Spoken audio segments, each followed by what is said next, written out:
All right, this past weekend was a very interesting fight. I didn't think it was going to be like that going into it, but it ended up being a tremendous bout between Gervonta Davis and Lamont Roach. And I'll be honest, going into this one, I was not very familiar with Lamont Roach. I had heard that he was a champion at 130 that was going up in weight. And the second I heard that, I thought there's no way this guy, even if he has stopping power in his weight division, is going to be able to pose that much of a threat to Tank Davis. And it turned out I was very wrong about that.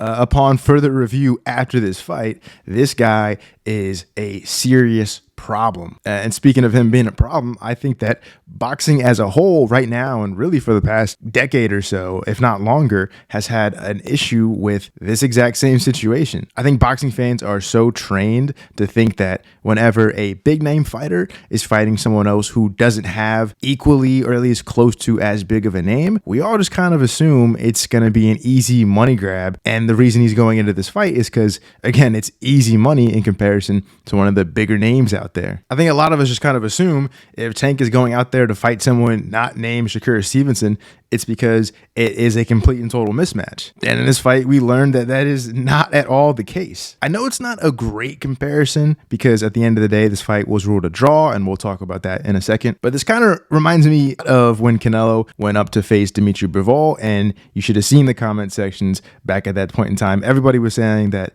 it was another easy money, just, money grab, quick night in the office for Canelo. And as we saw actually in the fight, that was not at all the case. And as the casual boxing world at least was to soon find out, considering the fact that most people, especially back then, weren't really paying a lot of attention to 175 unless they were watching Canelo going up to 175, like when he knocked out Kovalev. And yeah, with his perfect undefeated record, Dimitri was clearly good, but was he as good as some of the more famous names in boxing? That at that point in time had yet to be proved. And as I mentioned earlier in this video, this fight was very competitive. I kind of assumed that Tank was going to do what he usually does and get a knockout somewhere in the mid to late rounds. And because of that, I wasn't scoring round by round in this fight the way I usually do when I watch fights. That being said, I thought that Tank was probably winning the fight up until the last few rounds, where I thought Roach had already stolen a few rounds, or really just kind of straight up outboxed Tank for a few rounds. But I thought overall the momentum was in favor of Tank. Closer we get to the end of this fight, I'm starting to question it a little bit. 12th round I thought was also competitive. I figured Tank either won this fight by 1 to 3 rounds, or there's a chance that it could be a draw. I didn't really think that watching this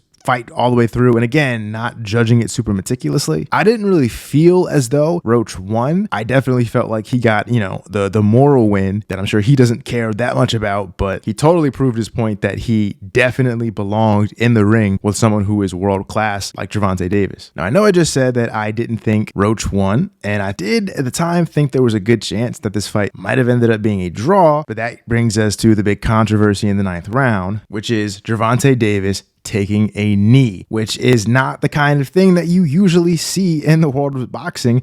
Someone take a knee and it's not counted as a knockdown. Now, I did a little bit of a deep dive on this whole situation just to make sure that I fully understood it. But yeah, to my understanding and based on everything I've read, if you're in the ring and you take a knee, that is considered a knockdown. There's not really two ways about the situation. That's just kind of the hard and fast rule. Apparently, that's a rule that has actually evolved a little bit over time since like the, 1860s or whatever. I will say what complicates this whole thing just a little bit more is the fact that there's a bit of a caveat to this whole situation. So again, by the rules, if a fighter has some kind of outlying circumstance, such as Gervonta Davis said, oil coming down from your hair into your eye, you can, based on the rules, alert the referee, and then the referee can, again, based on the rules, call a timeout and allow for either a doctor to come in and take a look at the situation, or go back to your corner and wipe off your eye. So overall, this was a really weird situation. I definitely understand people saying that it should have been a knockdown. I will say though, the way that I feel about it is, at the end of the day, this is a competitive sport. And I don't think anyone other than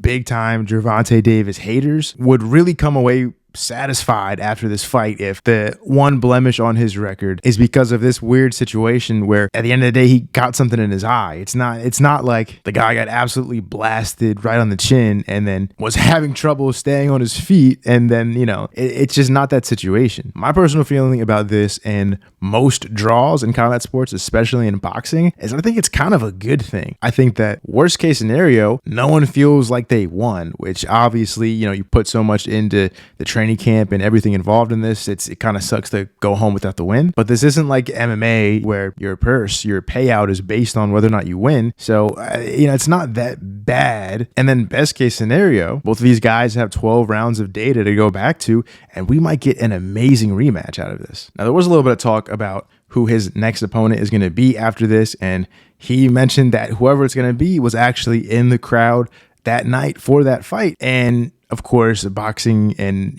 combat sports media in general is running with this because Jake Paul was in the audience, failing to realize that Shakur Stevenson was also in the audience. So kind of a weird situation, to say the least. He did mention that he wants to do the rematch with Lamont Roach, but it looks like that's not going to be next.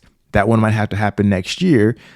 So yeah, I'm very interested to see what his immediate next fight is going to be. I'll wait and see if there's any more news that comes out over the next couple of days about the situation, because if it is the Jake Paul fight, that's for sure going to need a very thorough breakdown about not only the fight stylistically, but the business side and the bigger, ramifications for boxing as a whole going forward. But overall, whether you love Tank or you absolutely hate him, or you're just a boxing fan in general, we all got a great fight out of this night, and hopefully it'll set up a pretty good rematch as well. Thanks for watching.